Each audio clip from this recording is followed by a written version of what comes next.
Tickets hikes అనే దాన్ని ప్రస్తుతానికి అలా పక్కన పెట్టేసి ఇప్పుడు ఈ సినిమా అనేది పుష్ప 2 అనేది దాని మీద ఉన్నటువంటి వెల్లువెత్తుతున్న అంచనా ఏంటో మనందరికీ తెలిసిందే. బాహుబలి 2కి ఇదివరకు ఎలా అయితే చూసామో మళ్ళీ ఇప్పుడు ఆ స్థాయిలో ఈ సినిమాకు చూస్తాం. ఇంకా చెప్పాలంటే ఇంకొంచెం ఎక్కువగానే చూస్తున్నామని అనుకోవాలి. సో ఇది మీరు ఇందాక మీలో ఒకరు అన్నట్టుగా 2,000 కోట్ల రూపాయలు మీరు అనుకుంటా. సో ఆల్రెడీ దంగల్ అనే సినిమా అంటే ఇప్పటి వరకు అయితే 1000 కోట్లు కానీ 1500 కోట్లు కానీ దాన్ని దాటినటువంటి ఆ బెంచ్ మార్క్ దాటిన మొదటి సినిమాగా బాహుబలి 2 అనేది రికార్డ్ క్రియేట్ చేసింది. సో మనకున్నటువంటి లెక్కల ప్రకారం 1800 కోట్ల పైనే వచ్చింది ఇప్పటి వరకు అయితే.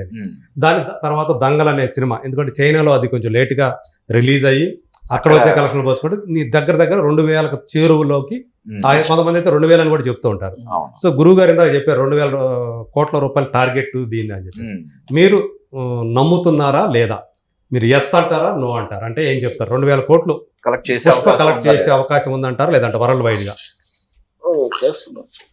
అప్పాజీ గారు ఎస్, శ్రవణ్ గారు ఎస్, భరద్వాజ్ గారు ఎస్, దుర్గ గారు ఎస్, ఒక్క నారాయణ రాజు గారు మాత్రం నో అంటున్నారు. నారాయణ రాజు గారు ఏంది మీరు నమ్మకం లేదా మీకు పుష్ప 2 మీద 2000 కోట్ల రూపాయలు వసూలు చేయదని? నేను 2000 కోట్లు అనే అంకెని వ్యతిరేకించాను.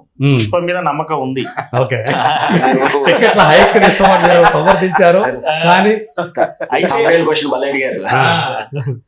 ఇప్పుడు పుష్ప సినిమా నాకున్న అంచనా ప్రకారం, నాకున్న మిత్రుల ద్వారా ఫీడ్బ్యాక్ తీసుకున్న ప్రకారం సుమారుగా అది ప్రపంచవ్యాప్తంగా 1500 కోట్ల అంకెకు చేరుకునే అవకాశాలు ఉన్నాయి.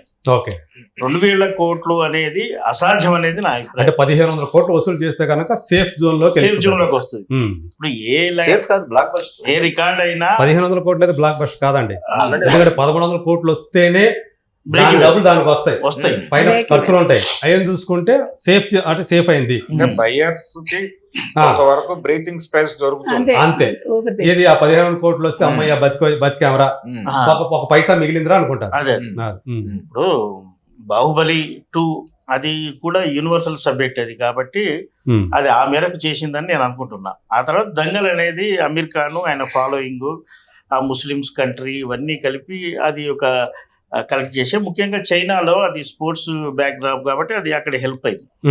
పుష్ప బాగా ఆడింది. ఇదంతా ఒక అండర్ గ్రౌండ్, ఒక మాఫియా లేదా స్మగ్లింగ్ అంతా కూడా. ఈ నేపథ్యం అంతా కూడా మనం చెట్ల చుట్టూ తిరుగుతుంటాం. చెట్లు, లారీ, చెట్టుకు ఒక విలన్ ఉంటాడు. ఇది బహుశా నా ఉద్దేశం యూనివర్సల్ సబ్జెక్టు కాదు అనేది నా అభిప్రాయం. అంటే ప్రపంచవ్యాప్తంగా అన్ని ప్రాంతాల్లో అంత వసూలు తెచ్చే సినిమా కాకపోవచ్చు. అలా అని కొంత మేరకు అంటే ఒక హిట్ లేదా సూపర్ హిట్ స్థాయి వరకు వెళ్ళి ఇందాకే చెప్పినట్టుగా 1500 కోట్ల లక్ష్యాన్ని మాత్రం ఇది సునాయాసంగా చేరుకుంటుందని నేనైతే భావిస్తున్నాను. సునాయాసంగా చేరుకుంటున్నప్పుడు మిగతా 500 దంగలు మీరు చైనా ఎపిసోడ్ తీసేస్తే దంగల్ అంతకంటే తక్కువే కదా. ముందు చైనా లాంటి ప్రాంతంలో అది యాడ్ అయింది. అది స్పోర్ట్స్ నేపథ్యం కాబట్టి అక్కడ అమీర్ ఖాన్ అనే ఒక యూనివర్సల్ ఆర్టిస్ట్ ఉన్న ఇమేజ్ ఎట్సెట్రా చాలా ఉన్నాయి. ఇక్కడ మన ఇండియా తర్వాత మళ్ళీ 40,000 థియేటర్లు అని అంటారు. మరి అది విన్నా నేను. ఇప్పుడు అల్లు అర్జున్ యుఎస్ మార్కెట్ కంటే కూడా ఎక్కువ వచ్చింది. మరి దీనికి పుష్ప 2 చైనా మార్కెట్ వెళ్ళాలంటే దానికి ఉన్న పరిమితులు, దానికి ఉన్న ఇదే ఇయర్ వెళ్తుందా వచ్చే ఇయర్ వెళ్తుందా కూడా తెలియదు. ఒకటి. రెండోది ఈ సబ్జెక్ట్ విషయం నేను ఇందాక ముందే చెప్పాను. ఇది మొత్తం ప్రపంచానికి నచ్చే సబ్జెక్ట్ కాకపోవచ్చు. ఇలాంటి స్మగ్లింగ్ కథలు హాలీవుడ్ లో చాలా వచ్చాయి. జేమ్స్ బాండ్ సినిమాలు అనేవే కదా. కాబట్టి అంత అద్భుతంగా ఇది ప్రపంచ ప్రేక్షకులు మెప్పించకపోవచ్చు. అలాగని ఈ సినిమాకు ఉన్న క్రేజ్ అంటే పుష్ప వచ్చింది కాబట్టి పుష్ప ఇండియా అంటే ఉంది. ఇది కాకుండా మన తెలుగు వాళ్ళు నివసించే ఓవర్సీస్ లో కూడా మంచి రెవెన్యూ తేగలుగుతుంది. ఓవరాల్ గా 1000 కోట్ల మార్కులు సునాయాసంగా దాటి 1500 కోట్ల వరకు వెళ్తుందని నేను అభిప్రాయపడుతున్నాను. అక్కడ ఆగుతుందని ఇప్పుడు మనం మిగతా భాషలు కాకుండా మన ఇండియాలో జనరల్ గా పాన్ ఇండియా సినిమాలు ఏంటి? హిందీ, తెలుగు, తమిళ్, మలయాళం, కన్నడ 5 భాషలు. ఇది 6వ భాష. బంగ్లాలో కూడా బెంగాలీ. అంటే అది బంగ్లాదేశ్ లో, పాకిస్తాన్ లో విపరీతమైన విజయం సాధించిన సినిమా ఇది. వెస్ట్ బెంగాల్లో కానీ దానికి సంబంధించి అంటే రైట్స్ సంబంధించిన వివాదం కూడా ఏర్పడింది. ఓవర్సీస్ రైట్స్ అనేసరికి హిందీ రైట్స్ లో జనరల్ మిగతా అన్ని కలిపేస్తారు. కానీ బంగ్లాది బంగ్లాదేశ్ కి వేరే అమ్మడం వల్ల లేకపోతే దానికి సంబంధించిన Separate. వివాదం వచ్చేంతగా కలెక్ట్ చేసింది అక్కడ. ఓకే సో అదొక కొత్త మార్కెట్ అది. ఓకే. ఇప్పుడు వెస్ట్ బెంగాల్ కానీ బంగ్లాదేశ్ కానీ ఇప్పుడు అదొక కొత్త ఈ మార్కెట్. సినిమా ఇప్పుడు బెంగాల్లో రిలీజ్ అవుతుంది అదే కదా మరి, బెంగాలీ అదే, భాషలో. అదే. అలాగే ఉమ్, ఎప్పటికప్పుడు మన తెలుగు సినిమాకి కొత్త ద్వారాలు తెరుచుకుంటున్నాయి. ఉమ్. ప్రపంచం వ్యాప్తంగా పోతుంది. విస్తృతమవుతుంది, ఇంకా పరిధి పెరుగుతా ఉంది. Hollywood market. సినిమా ఎక్కడో style. ఇప్పుడు రజనీకాంత్ సినిమాలు కొన్ని జపాన్ లో ఆ మధ్య విపరీతంగా ఆడేవి.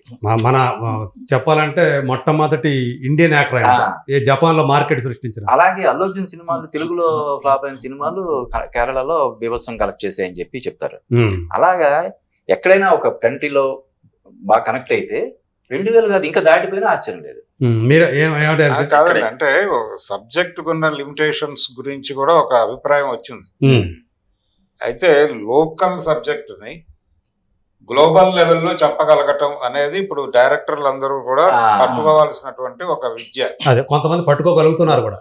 పట్టుకోగలిగితే ఉమ్, మీరు తీసుకున్నది లోకల్ సబ్జెక్ట్ అయినప్పటికీ గ్లోబల్ మార్కెట్ లో దాన్ని ఉమ్. క్యాష్ చేసుకునే ఛాన్సెస్ ఉన్నాయి.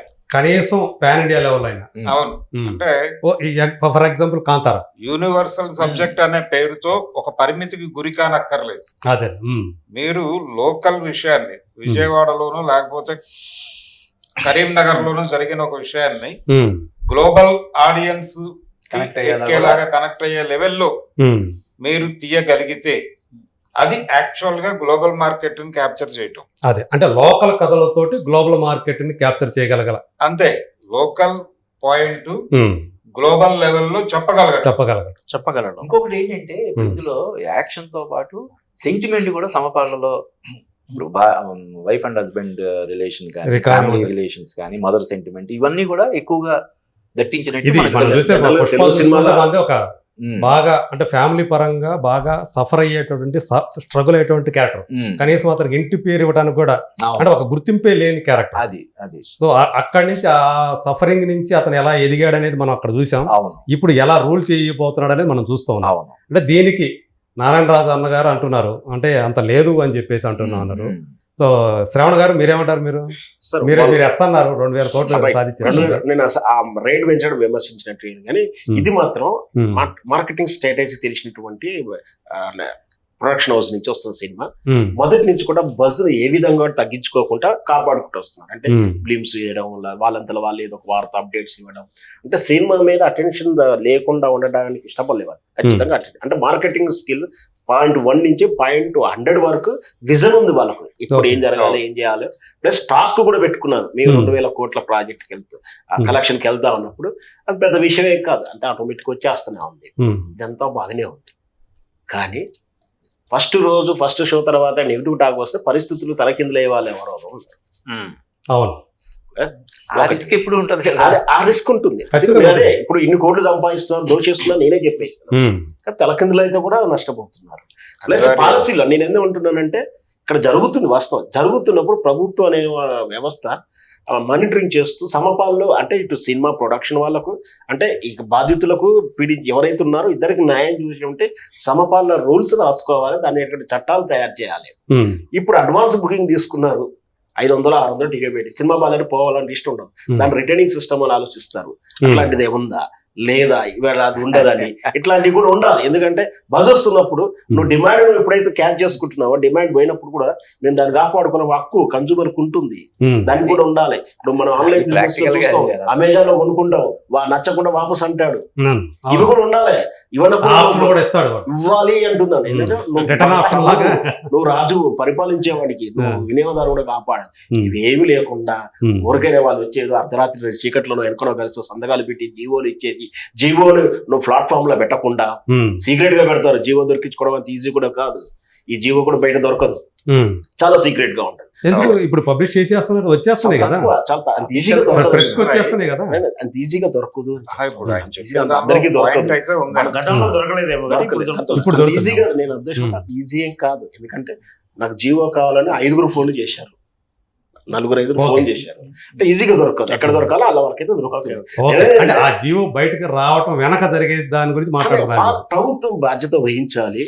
వీళ్ళు కూడా రిస్క్ తీసుకుంటారు, వీళ్ళు ఏం తక్కువేం కాదు. 300 కోట్లు 600 కోట్లు అంటే ఒక సినిమా తలకిందులు అవుతే డైరెక్టర్ ప్రొడ్యూసర్ మనం చూసాం, పేర్లు చెప్పడానికి భావ్యం కాదు కానీ పెద్ద పెద్ద చిత్రాలు చేసి తర్వాత అవస్థ ఇబ్బంది పడి ఫేడ్ అవుట్ అయినటువంటి దర్శకులు, నిర్మాతలు, సంస్థలు బెంజ్లో వచ్చి గంజి లేకుండా వాళ్ళు కూడా చూసాం. వాళ్ళ పట్ల కూడా సానుభూతి ఉంది. లేదు అంటే ఆరోగ్యకరమైన వ్యవస్థలను నాశనం చేసి డేంజర్లోకి చంపబడుతున్నారు, హత్య చేస్తున్నారు. వాళ్ళు ఎవరో బయట వాళ్ళు కాదు, మళ్ళీ ఆ సినిమా వాళ్ళు అవడమే నా అబ్జెక్షన్. మీకు నా కంటెంట్ అర్థమైంది కదా, బయట ఎవరో చేస్తలేరు, మీరే చేసుకుంటున్నారు. మీ కళ్ళ మన కళ్ళ ముందునే బెంజ్లో తిరిగి వచ్చిన కాళ్ళ మీద తిరుగుతున్న వాళ్ళని చూస్తున్నారు. ఏమి డిమాండ్ అండ్ సప్లై అని చెప్పావు, డిమాండ్ ఉంటే చేస్తామంటే డిమాండ్ అండ్ సప్లై అన్నింటిలో ఉండి వర్తించదు. సంపద పంపిణీ ప్రభుత్వం బాధ్యత వహించారు. అట్లాంటి ప్రభుత్వాలని ఇన్ఫ్లుయెన్స్ చేస్తున్నారు. ఎందుకంటే ఒక సినిమా ఇక్కడ తెలంగాణలో అదొకటి ఉంది, ఏంటంటే సినిమా వల్ల ఏమనంటే ఈ రాష్ట్రం మీద అపవాదం వస్తుంది.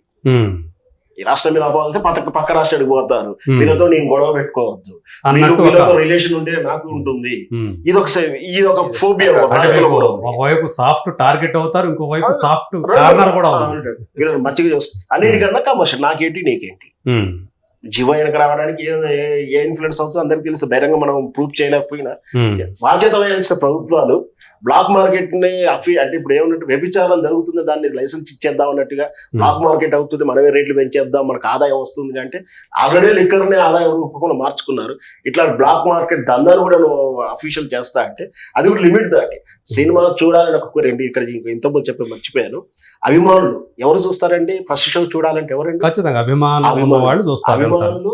గతంలోనే మనం చాలా సార్లు అనుకున్నాం, పుస్తకాలు అమ్ముకోనే, ఫీజులు అమ్ముకోనో, ఏదో అమ్ముకోనో, ఎవరికి దొంగతనం చేసి అది అభిమానించడమే ఆ పాపం కాదు. దాన్ని నువ్వు ఇంకెక్కువ దోచుతున్నావు అంటే నిన్ను అభిమానించడం, ఆరాధించడం, అభిమానం చేస్తున్న తప్పిదమా? దానికి ఆ హీరోనే ఆ ప్రొడక్షన్ వాళ్ళే చేస్తుంటే మరి అభిమాని ఇప్పుడు వీళ్ళు ఇలా చేస్తుంటే వీళ్ళు ఇంకా దోచేస్తే వీళ్ళు నేర ప్రపంచంలోకి వెళ్ళరా రేపు భవిష్యత్తులో? ఇప్పుడు ఇంకా ప్రేరేపిస్తున్నారు కదా. ఈ అభిమానులే సినిమా ఇన్ని రోజులు నడవాలని ఒత్తిడి చేస్తే సినిమా నడపలేని ప్రొడ్యూసర్ ని ఒక హీరో ఏం చేశాడో మనకు తెలుసు. అభిమానుల ఒత్తిడి, నేను తప్ప చెప్పట్లేదు, అభిమానుల ఒత్తిడి అన్నదని ఈ అభిమానులు నేరం వైపు చెడు మార్గాల్లో హీరోలు మానిటరింగ్ చేస్తున్నారు, వీళ్ళు నెట్టేస్తున్నారు. అంటే ఈ అభిమానులని కంట్రోల్ చేసి వ్యవస్థీకరంగా మంచిగా పెట్టాల్సింది పోయి వాళ్ళని దోచేస్తుందా, మాకు డిమాండ్ ఉందండి అంటే పద్ధతి కాదు. అభిమానించడం నేరం అవుతుంది, నేను ఆరాధించడం నేరం అవుతుంది. అది రాను మీకు సినిమా, తెలుగు సినిమాని చంపే వ్యవస్థలోకి వెళ్ళిపోతుంది. కాబట్టి పెంచండి, ఒక 100 రూపాయలు, 20 రూపాయలు, 5 రూపాయలు, 10 రూపాయలు పర్సంటేజ్ ఉండాలి. మరీ ఇంత భారీగా పెంచడం, ఇంత టాస్క్ పెట్టుకొని నాకు 2000 కోట్లు రావాలి ధ్యేయంగా పెట్టుకొని నా దగ్గర ఇన్ఫ్లుయెన్స్ ఉందనో, నా దగ్గర సబ్జెక్ట్లో టాలెంట్ ఉందనో, లేదా ఆల్రెడీ ప్రూఫ్ అని చెప్పి అభిమానులని ఈ విధంగా దోచడం అయితే మంచి పని. అంటే నేను ఇక్కడ మీరు అంటే ఒక చెప్పాలంటే కాంట్రాస్టే ఉంది. మీరు చెప్పినట్టు హైకుల్నేమో విమర్శిస్తున్నారు, కానీ 2000 రూపాయలు టార్గెట్ ఒకవేళ ఈ హైక్స్ కనుక లేకపోతే ఆ 2000 టార్గెట్ రాదండి. రాదు. ఇప్పుడు తలకిందులు అవుతాయి, కొన్నరు కాదు. ఇక పేరు చెప్పడం భాగ్యం కాదు. ఈవెంట్స్ మొదటి సినిమా బేసిక్ నిర్మాత కానించి హీరోల కానించి తేడాలు చెప్పలేదు. ఎందుకంటే పెద్ద పెద్ద హీరోలు మరి ఇప్పుడు మళ్ళీ ఆ పేరు హీరో చెప్పే అభిమానించి ఉంటుంది. ఇప్పుడు స్టార్లు కూడా బాలీవుడ్ స్టార్ అయితే మన తెలుగు స్టార్ అయితే మొదటి ఆడితోటే రివర్స్ అయినది తలకిందులు అయినటువంటి సినిమా మనం చూసాం. హీరో ప్రొడ్యూసర్ ఇల్లు అమ్మాడు అవన్నీ మనం సోషల్ మీడియాలో రాసుకున్నాం, చూసాం. హుస్సేన్ సాగర్ లో దూకిన చూసాం మనం. హీరోలే అంటే పెద్ద హీరోని మార్కెటింగ్ ఎక్కువ కూడా మాస్ హీరోలే వాళ్ళని అది కూడా. అంటే ఇక్కడ జూదం ఆడుతున్నాం మనం, జూదం అయింది, దాన్ని అఫీషియల్ చేస్తున్నారు, దాన్ని జూదం అని ఎస్టాబ్లిష్ బాగా చేస్తున్నారు. హెల్దీ వాతావరణం ఉండడానికి చేస్తే సినిమా ఇండస్ట్రీ ఉండాలి, సినిమా పరిశ్రమలు ఉండాలి, రాష్ట్రంలో ఉండాలి. దాని గురుతర బాధ్యత ప్రభుత్వం వహించాలి. కానీ వాళ్ళ అవసరాలకు బలహీనతలకు అమ్ముడిపోయి ఈ విధంగా సినిమా భవిష్యత్ తరాల్లో సినిమా థియేటర్లు లేకుండా చేసి కేవలం ఓటీటీలో కూడా అన్ని చూస్తలేరండి. రోజు 10-20 వస్తున్నాయి, నచ్చిన 2-3 చూస్తున్నారు. ఇంకా కరెక్ట్ చెప్పాలంటే నాకున్న విశ్లేషణ ప్రకారం ఓటీటీ ప్లాట్ఫామ్లో మన దేశం, మన రీజనల్ లాంగ్వేజ్ కన్నా కొరియన్ చిత్రాలు ఎక్కువ చూస్తున్నారు, వాళ్ళ పర్సంటేజ్ ఎక్కువ ఉంది. అదే అక్కడి నుంచి మనకి ఇక్కడ దిగుమతి అవుతున్న కథలు కూడా అని చెప్పేసి కూడా ఉంది. అంటే అంతకులు ఎవరు, దీని అంతకులు ఎవరు?